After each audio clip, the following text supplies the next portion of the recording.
ኢየሱስ ጌታ ነው እመን ትድናለህ ይለኛል። ኧረ እሱም አይገባኝም። ታዲያ ኢየሱስ ይተኛ ያንቀላፋ ነበር ከተባለ ምንድነው እሺ አምላክነቱ?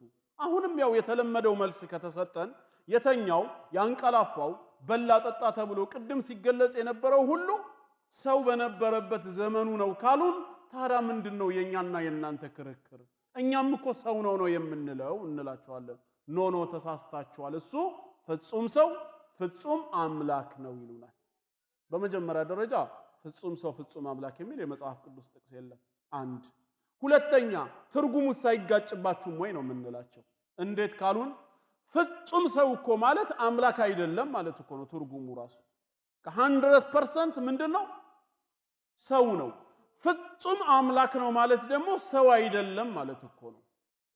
ታዲያ ፍጹምም ሰው ፍጹምም አምላክ ነው። ይሄን ስንል ደግሞ ብዙ ጊዜ ምን ይሉናል?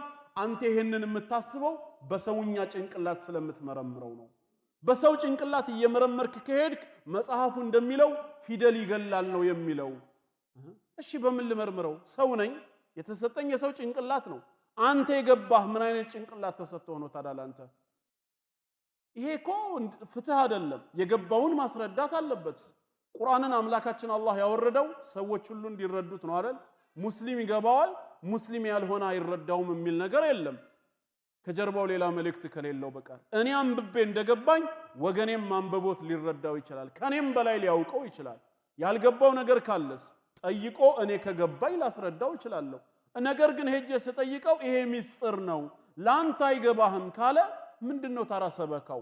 እሺ እኔ ስጠይቀው ጥቅስ አውጥቼ ስወያየው ካንተ ተሰውሮብሃል ላንተ አይገባህም ይለኛል።